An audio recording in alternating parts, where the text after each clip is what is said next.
Welcome to Hannity. President-elect Donald Trump is reacting to the terror attack in Germany. I'm Eric Bowling in for Sean. Tonight, Newt Gingrich will be here with reaction in just a moment. But first, the president-elect earlier today was asked about his plan to fight radical Islamic terrorism and the Berlin Christmas market rampage. Take a look. Hey, you know my plans all along, and I consider them to be right, 100% correct. What's happening is disgraceful. It's an attack on humanity. That's what it is. It's an attack on humanity. And it's got to be stopped. Joining us now with reaction is the author of the best-selling book, Treason, former Speaker of the House and Fox News contributor, Newt Gingrich. Mr. Gingrich, thank you for joining us. So the world is getting scarier and scarier by the day. Is it great timing that we have a President, Donald Trump, coming into the office? Well, I think it's necessary timing. I think the American people in part voted for him because they felt that the liberals did not have any solution and that they wanted somebody who was going to be honest objectively about the assault on Christianity, about the assault on humanity, about the viciousness of our opponents. And Trump was willing to knock aside all the political correctness and describe reality in a way that the average person sees every night on television. And I might put in a very brief plug, Eric, for my book, Treason, because the policeman in Ankara who shot the Russian ambassador was a perfect example of what I've been warning about. Here's somebody who's in the security system, loyal to the other side, who engages in killing somebody in a very disruptive and very important act, who only got in the room because people thought he was part of the security force. So Speaker, we have the Christmas market attack. We have the attack you just point out in Turkey. What is this? Is this the timing? Is this the jihadists are specifically targeting big groups, clearly, Western infidel, clearly, but also Christians? Well, they're clearly targeting Christians. Remember also that in Jordan this week, in a much less reported example because it wasn't in Western Europe, the police uncovered a group of terrorists. They had a running fight. The terrorists fled 30 miles to a Crusader castle, which was a tourist attraction. 3 tourists were killed and 7 policemen were killed, while the 4 terrorists were also killed. One of them was a tourist from Canada, a woman from Canada. So you've had 3 fairly significant attacks, and this doesn't count all the local violence that we're so used to in Syria, Libya, Somalia, you name it. But also notice the deliberate targeting of a Christmas market and the kind of confused response of Chancellor Merkel, who was responsible for letting 1 million refugees into Germany, and now is faced with the fact that they've had a series of assaults now in Germany from refugees. This is the latest one. I think they now believe that it's a Tunisian, you know, these things are going to keep going on. This is the second attack using a truck. Right. We should expect more attacks like that. Right. But Mr. Speaker, we're in a war with. Well, they are. I mean, the Germans have said we're at war with radicalism, with terror, I should say. But what about here in the United States? We've seen a massive increase in the number of refugees that we're allowing into the country. Almost a 400% increase from Syria alone. President Obama is has been bringing in more and more refugees every year. Are we just becoming an open target for similar types of attacks? Well, look. If you're a liberal, part of the liberal elite, you're not allowed to think clearly about any of this because it's politically so incorrect. So you have to pretend it's not true. I mean, you have attacks that are clearly refugees and immigrants in places like France, Belgium, Germany. You'd think there's a lesson there for America, but the Obama administration was incapable of learning it. It's part of why Hillary Clinton lost.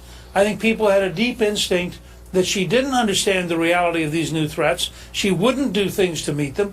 Trump's very different. He's assembling a very professional team. You look at people like General Mattis and General Kelly and General Flynn. These are first-rate people dealing with these kind of issues, and I think we're going to see a very significant shift in the American attitude towards dealing with terrorism around the world. All right, Mr. Speaker, let's pivot a little bit. President Obama has announced a couple of initiatives, some as recently as today, that are going to end up costing the American people quite a bit of money. Some of them are their environmental initiatives, the EPA rules and regulations, some of the offshore drilling bans that he's put on, permanent bans on offshore drilling.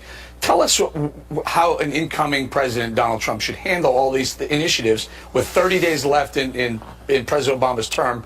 How do you handle dismantling some of those? Well, I think you issue executive orders repealing them. You issue orders to your cabinet officers to not enforce them. You tell the Interior Department secretary, pay no attention to that. The Congress has an ability to go back in an act that we passed when I was Speaker, and they can review anything that was done in the last 60 days of an outgoing administration, and they can repeal it. So I think you'll see a cooperative effort between Senator McConnell and Speaker Ryan and President Trump and Vice President Pence to go through those sort of things. Obama is sort of paying off every left-wing ally he has, and then when we roll it back, they'll have good campaign fodder for 2018. But I think the country understands you're not going to create jobs by doing the kind of job-killing regulations and job-killing government involvement that Barack Obama stands for. Yeah, according to the American Action Forum, some of these new initiatives could cost $5.1 billion and more than 350,000 paperwork burden hours alone. Again, this is with 30 days left before he leaves the White House. What is the plan here? What, is he trying to cement some sort of legacy, an environmental legacy? Yeah, I think he's trying to do two things at once. He's trying to say to all of his left-wing allies, look, I'm really you. Look at all the good things I'm doing. And he is setting up a whole series of fights where the Republicans repeal these things, and that gives them a whole new argument politically with their left. It's very clear the Democrats learned nothing from the election. And not just the defeat of Clinton, but the fact that there are now more Republican state legislators than any time in the history of the Republican Party since 1854. The fact that there are 35 Republican governors, that there are 25 states in which the legislature and the governor are Republican. The fact that we've kept the Senate, we've kept the House. None of that seems to be sinking in. And what you're getting is an increasingly strident left-wing party whose primary battle cry is anti-Trump. And that's the road to being a minority for a long time. Now, what lies ahead for President Obama? I mean, he's young. He's going to be active. He's going to be very political. What is it? Is it some sort of some sort of Clinton type group? Who knows? But Clinton's already carved out that environmental space. Can he compete with them? Well, look, I mean, who knows? I think President Obama's a talented speaker. He's got tremendous allies around the world on the left. I'm confident that people like George Soros would be thrilled to work with him and put him on a board. So it depends on how much they care about money. Obviously, we learned that Bill and Hillary Clinton cared very deeply about money and did all sorts of things for money. I don't know that that's going to be true of President Obama and of Michelle Obama. They're very different people from the Clintons. So I think we'll have to wait and see. I think he's very young. He has a long career ahead of him. Michelle's very young. The two of them could be very active as a couple for another 30, 35, 40 years. And we have no idea what that would be like. No, so he can run for another office. He just can't run for president again. What about Michelle Obama? You think she runs for? Yeah, he's not. He's not going to do that. Okay. Look, if you've been president of the United States for 8 years, there's probably no office you want to run for, except maybe Secretary General of the United Nations. Okay. What about Michelle Obama? She says she doesn't want to run. She's obviously a very strong woman, and again, it's a little hard to know I don't think until people stop and they realize how long the time horizon is, and start saying, gee, what am I going to do for 10, 15, 20, 25 years? Then you think differently. I hope they'll take some time off. My good friend Lamar Alexander, when he left the governorship after 8 long years as governor, took his family to Australia for a year. And they wrote a book about it later. But they just spent a year seeing Australia, relaxing, getting to know each other again. I think he would tell you it was one of the best years of his life. And I think, in some ways, I hope that the President and Mrs. Obama will take some time to just relax, to recognize that whether we like them or dislike them, they had a truly historic achievement, and that they have a lot to reflect on, a lot to be grateful for. And hopefully they'll take some time with their daughters and just unwind a little bit. This has been a long 8 years. Certainly has. All right, thank you, Mr. Speaker. Coming up, Hillary Clinton's campaign still can't get over the fact that she lost to Donald Trump. Will show you her latest excuses and complaints, and the RNC's Sean Spicer will join us for reaction. Plus, Germany suspects a refugee is behind the Christmas market terror attack, but that isn't stopping President Obama from dramatically increasing the number of migrants coming into the U.S. Dr. Sebastian Gorka and Rick Grinnell are here later to weigh in. That and much more as Hannity continues.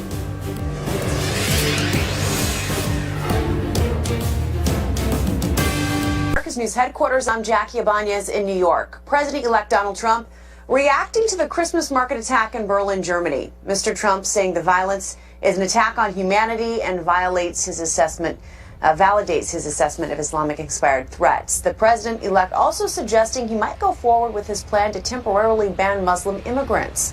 A Europe-wide manhunt is underway for the suspect in the truck attack. You see him there that killed 12 people. He's been identified as Anis Rami, 24-year-old Tunisian. And police making an arrest in the pre-election burning of a black church in Greenville, Mississippi. The church was also spray painted with the words "Vote Trump." Still, police say they don't believe it was politically motivated. The suspect, Andrew Clinton, who is an African-American member of the church, is scheduled to make an initial court appearance tomorrow. I'm Jackie Ibanez. Now back to Hannity. Welcome back to Hannity. President-elect Donald Trump is just weeks away from being sworn in as the 45th president, but many liberals are still playing the post-election blame game, and one of their favorite targets is FBI Director James Comey.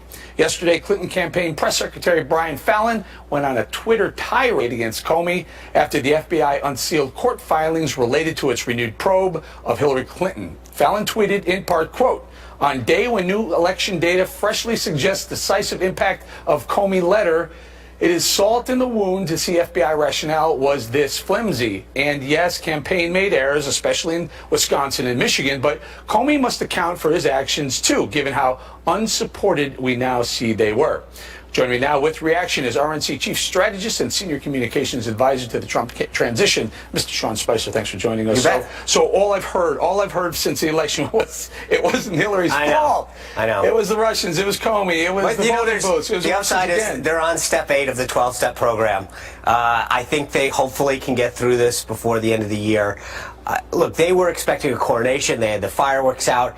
They didn't understand what was going on in America, and I think it's difficult to overcome that kind of loss when you were expecting it to turn out vastly different than it did. So I understand it, but at some point, for the good of themselves, for the good of their party, they need to look in the mirror and understand that they had a flawed candidate, a flawed campaign, a flawed message.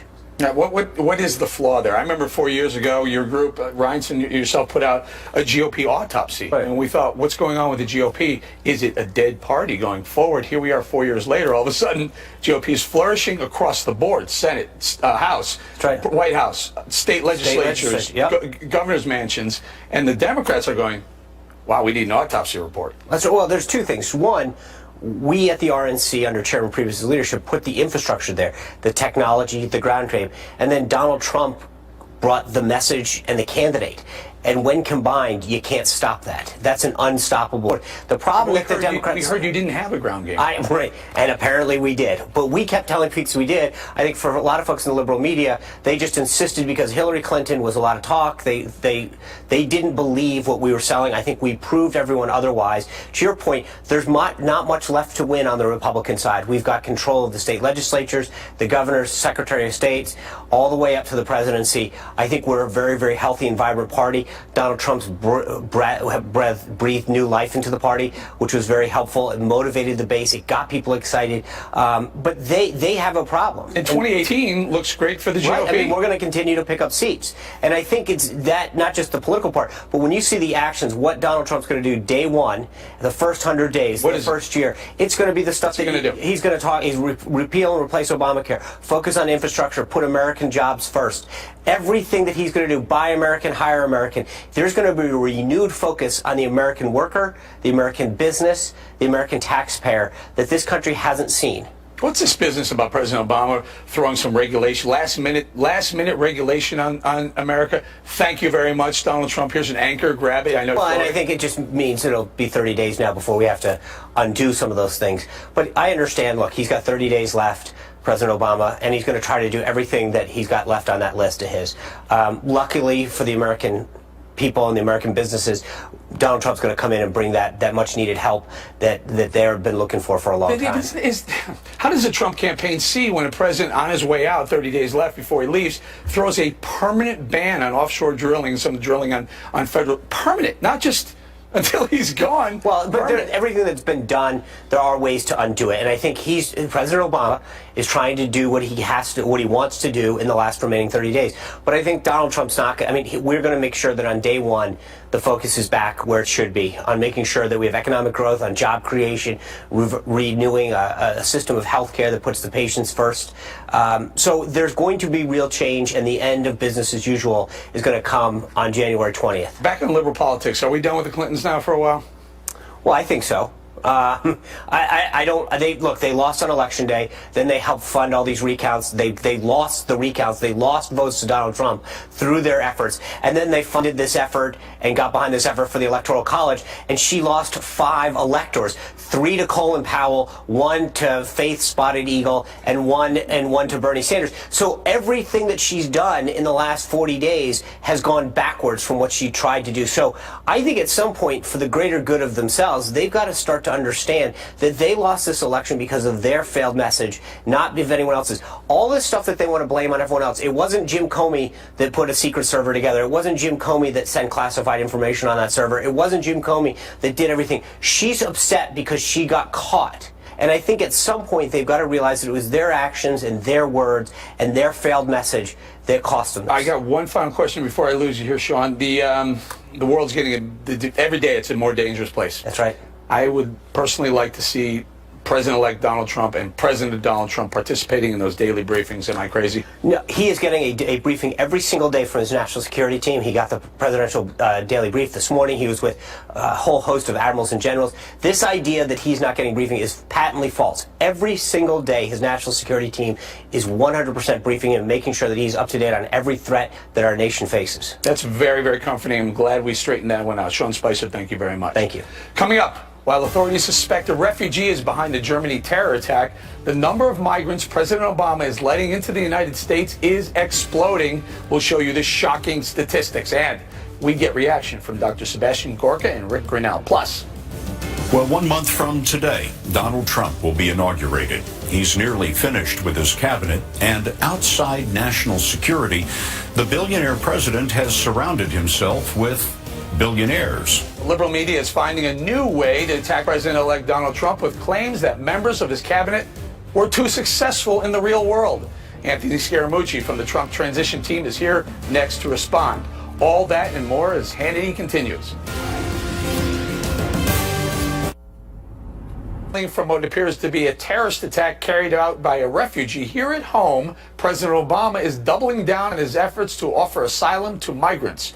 According to brand new statistics, the president is drastically increasing the flow of refugees into the United States, with total resettlements up 77% over the same period last year, including a whopping 390% increase in the number of Syrian refugees entering the country.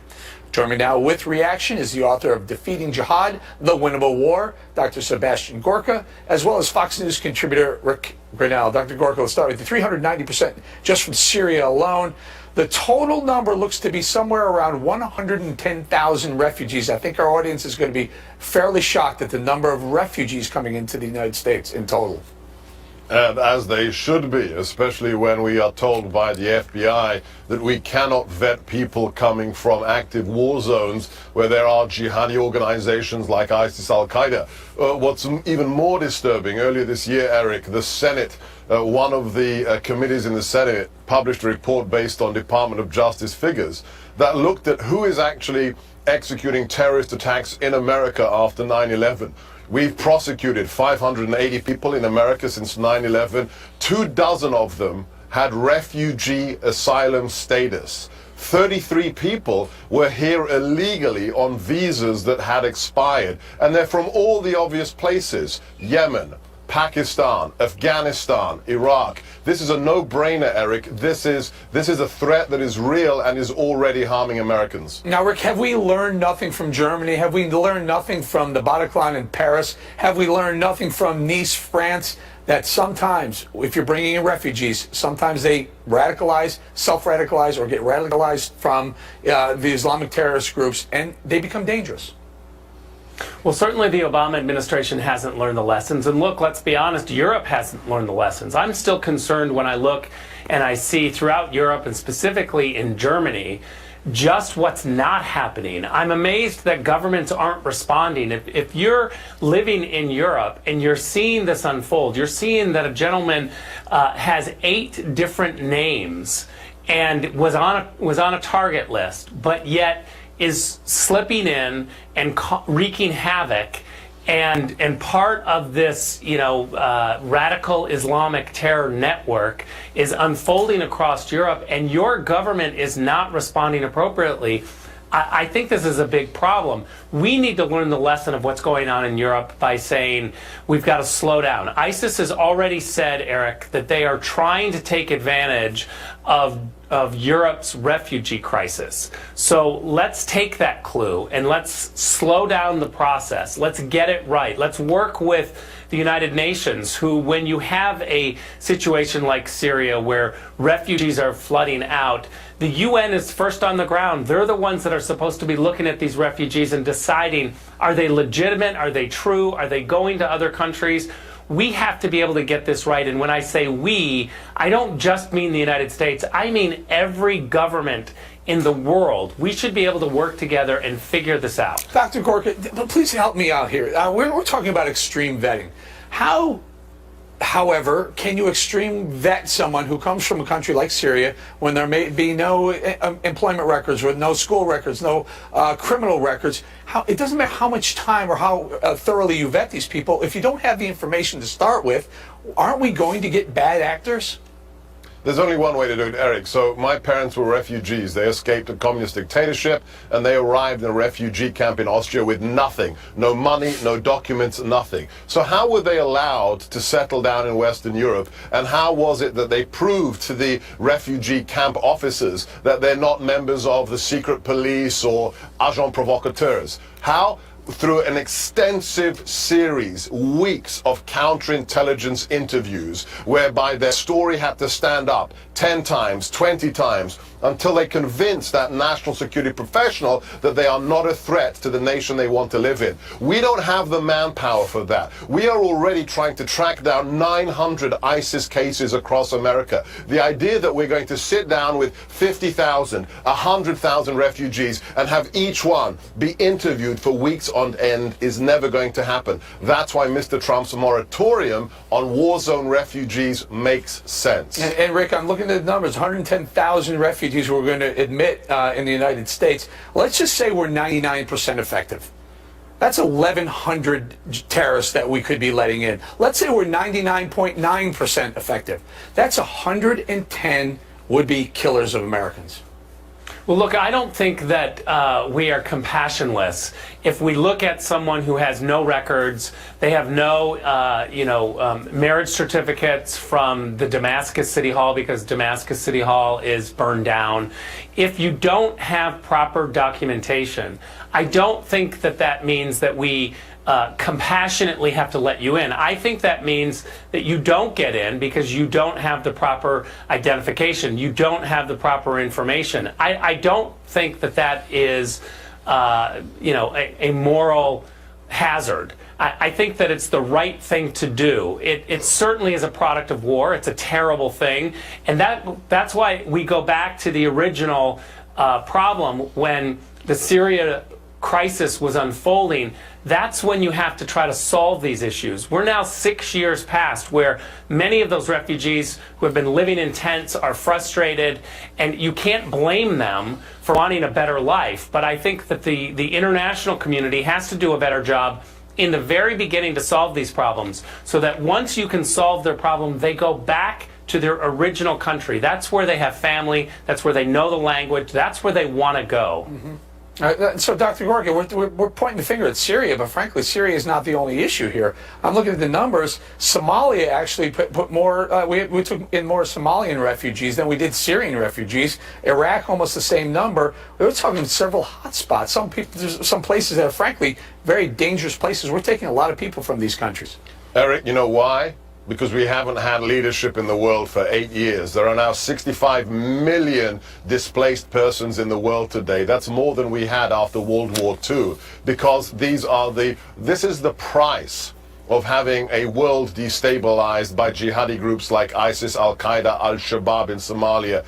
This will all change. Come January 20th, there will be leadership. And as Mr. Trump has said, it is much better on the long run for everybody, us and the refugees, to keep them in the region, to protect them, to provide safe zones and aid, and to keep them close to the homes that eventually they have to go back to. That's common sense. We're going to leave it right there, guys. Thank you very, very much. Coming up next, right here on Hannity.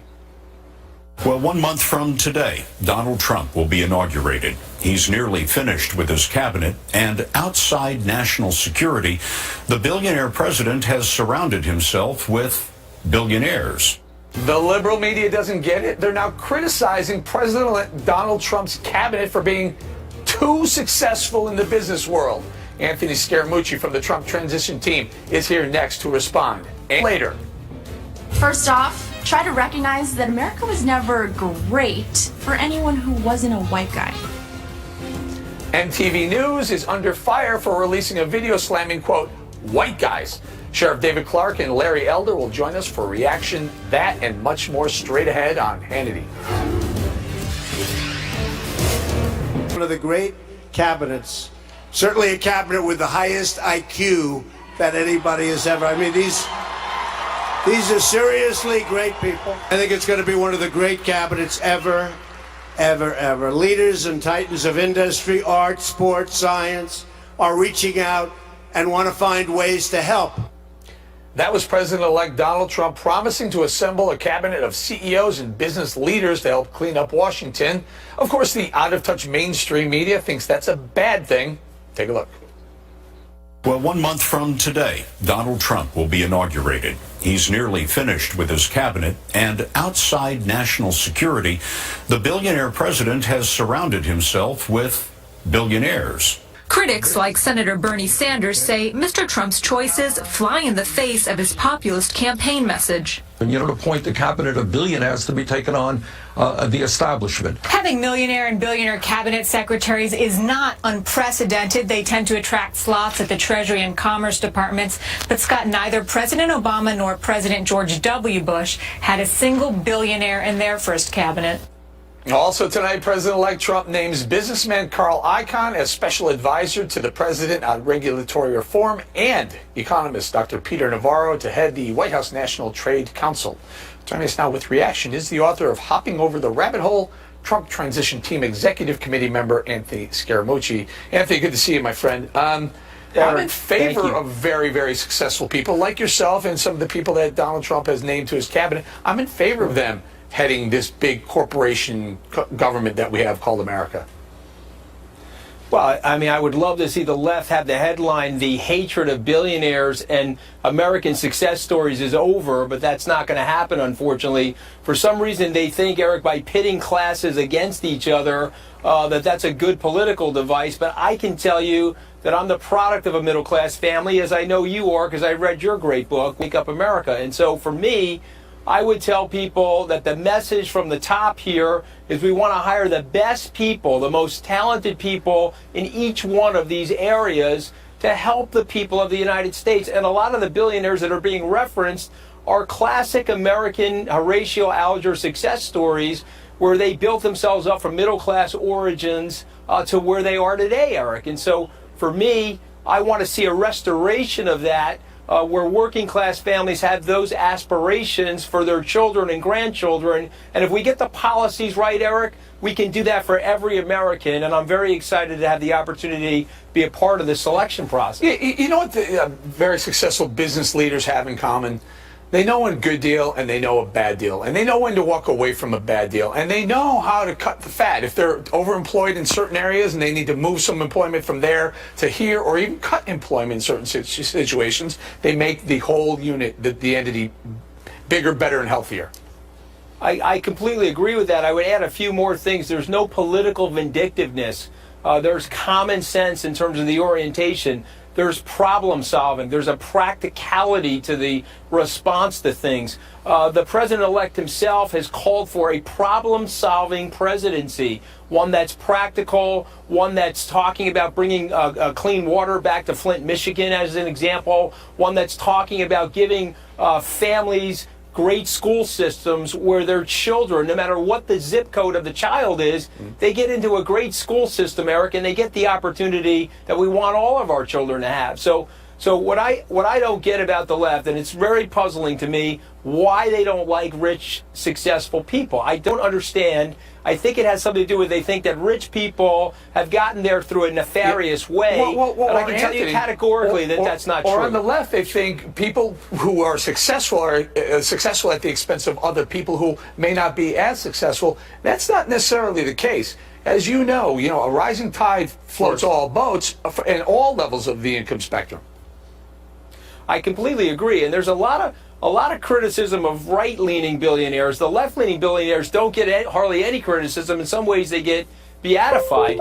But here's what I would tell you: if you're adding value to the society and you're creating a lower-cost product and you're delivering a terrific service to somebody, and there's billions or millions of people that want that service, and that makes you rich. And now you're participating in the American tax system, and you're creating jobs, and you're helping other families pay their health care expenses. There's absolutely nothing wrong with that. And I really hope that the future Trump administration stands for that, a beacon for success, a beacon for the American dream, right, and a message to people that grew up the way you and I grew up, which is that you can be successful too. Can you imagine if you're starting a new football team? You're just starting an expansion football team. You want to put the best athletes on the field. If Tom Brady says, you know what, I've been in New England for a long time, I'm going to walk away, try something new, and you can get a Tom Brady and you can get another quarterback, guess what? Take the quarterbacks. We're fortunate in America to have some of the biggest business titans in the world to work for America. And they want to do it, and they don't want any pay for it. That's the other brilliant thing about these guys. And Eric, I'll tell you, I guess Bernie Sanders wanted us to go to Craigslist and look at names on Craigslist for these big jobs. But you know something? The president-elect is trying to hire the best people, the most talented people in America. He's got a diversified cabinet, African Americans, women. There'll be more diversity to this cabinet going forward. But these are exceptionally talented people. And I think it'll speak volumes to the way he's going to govern the country, Aaron. I think one of the big questions out there, and a lot of pushback from the left, is Rex Tillerson. I know from 20 years in the oil industry, I know this man. He's a superstar in the oil industry. But the question is, and the concern is, that over the years, since he's been the CEO of Exxon, he's become close to Vladimir Putin. Should this be a concern? Just tell us about that relationship.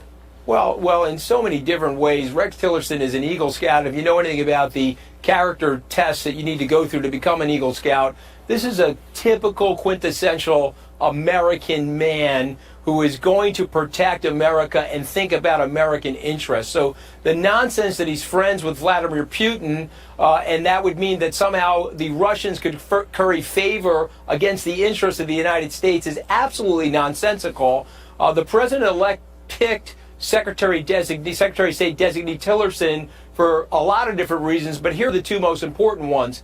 He knows that he has the skill set, the verbal dexterity, the diplomatic skills, and the geopolitical understanding of the world to get the job done. And the second reason, and this is something I really love about the president-elect, he knows that Secretary designee Tillerson, Secretary of State designee, cares about the interests of the American people, and he knows that we need to have global harmony and global peace, but we've got to put American interests first. And so we're delighted here by that pick, and we know he's going to do a terrific job. Yeah, and what people need to realize is that as CEO of Exxon, Rex Tillerson was in some 200 countries. Our State Department was in some maybe 120 countries, which means he has a relationship with a far wider expanse of foreign leaders. I think that would be an asset. Anthony, I got to run. I want to say thank you very much. Appreciate having you on tonight. Up against the Merry hard Christmas, break. Happy Hanukkah, best to your family. And you as well, Tony. Talk to you soon. Coming up. First off, try to recognize that America was never great for anyone who wasn't a white guy.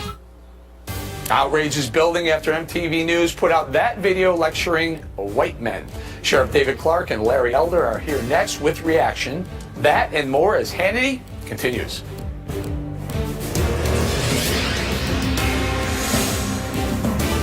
MTV News posted a video on its Twitter account slamming, quote, white guys. Take a look. Hey, fellow white guys. It's about to be a new year. And there's a few things we think you could do a little bit better in 2017. First off, try to recognize that America was never great for anyone who wasn't a white guy. Can we all just agree that Black Lives Matter isn't the opposite of All Lives Matter? Black lives just matter. There's no need to overcomplicate it. Also, Blue Lives Matter isn't a thing. Cops weren't born with blue skin, right? I mean, yeah, they weren't born blue. Stop bragging about being woke. Stop saying woke. Learn what mansplaining is, and then stop doing it. MTV News has since taken the video down. We reached out to the network for a statement, and they told us, quote, after careful consideration, MTV News has determined that the video does not meet its editorial standards and has been taken down. Joining us now with reaction is nationally syndicated Salem radio host Larry Elder and Milwaukee County Sheriff David Clark. Sheriff Clark, we're going to start with you. Blue Lives Matter is not a thing. I beg to differ with MTV. Do you, sir? Well, first of all, what does MTV have against white people? I don't have anything against white people, and specifically, I don't have anything against white males. What I use to determine whether I like somebody or not is not the color of their skin, it's not their religion or things like that. It's if they talk stupid or hateful, then I'll make a determination that I don't like them. You know, this white people bashing. The American public, the voter, I should say, this past November spoke up. They've had enough of it. The white male has been bashed continually by the left and by the Democrat Party. Rose up in November, went to the polls. They've had enough of this crap, too. It is time for this country to come together. That identity politics was crushed on November 8th, and it is time. And Donald Trump, he said it within the last couple of days again. He said, you may not have voted for me, but I'm going to do everything I can to make sure you are a part of the American dream and a part of the success we're going to have. Right. That's the Gettysburg type address that I talked about that Donald Trump needs to make upon assuming the presidency on January 20th. Absolutely. Larry, so I coined this victimization propaganda. MTV is very good at, the left is very good at, they're good at developing this propaganda. And again, the victim, playing the victim card always.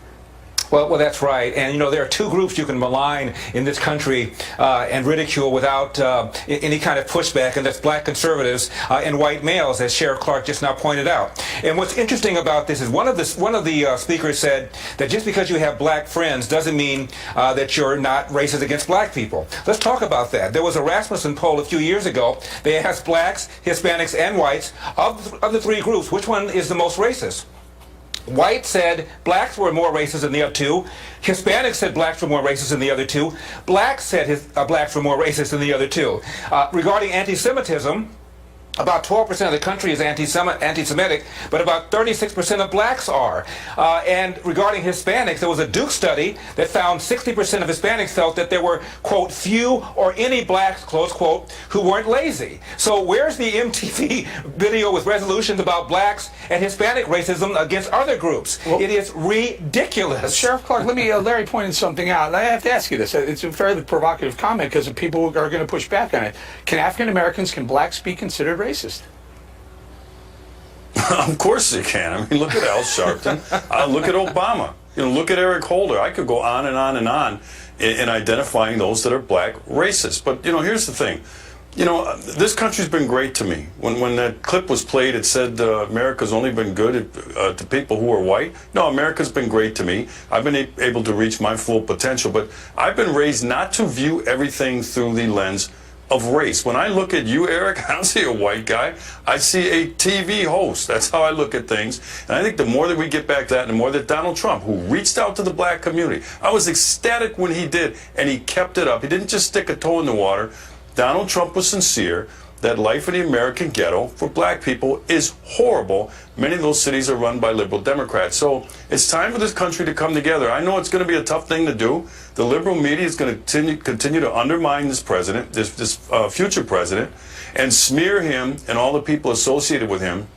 But it is high time in this country for everybody to push back against this hateful ideology coming from the left. And Larry, same question to you. Can African Americans, can blacks be considered racist?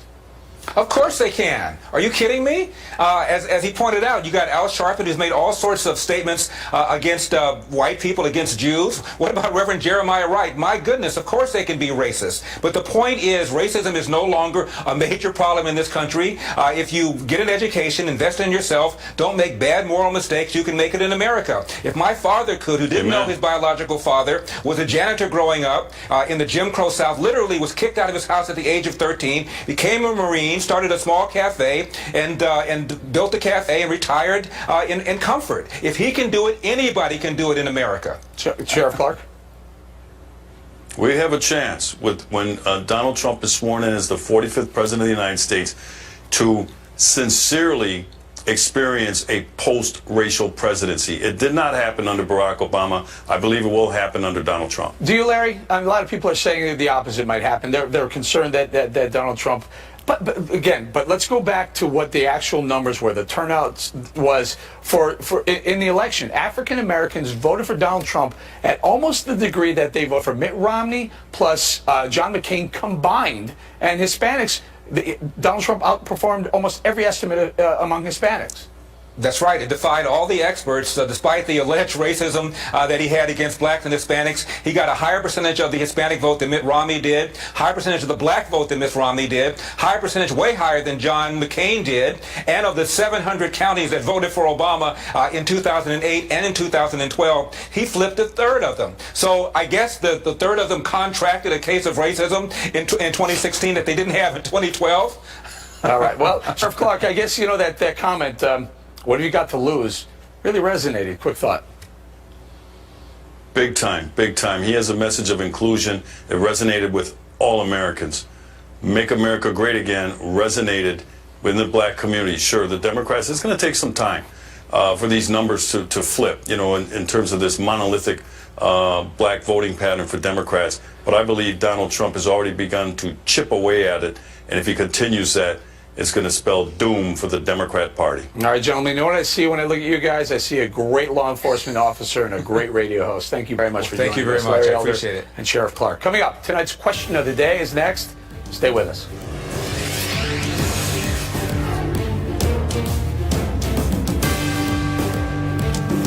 When you've been making After the terror attack in Germany, should the U.S. be taking in more refugees? Head over to Facebook.com/Sean Hannity and Twitter and let us know what you think. That's all we have time for left this evening. I'll be back tomorrow night filling in for Sean. Don't forget to catch The 5 every weeknight at 5 p.m. Eastern. We'll see you back here tomorrow night.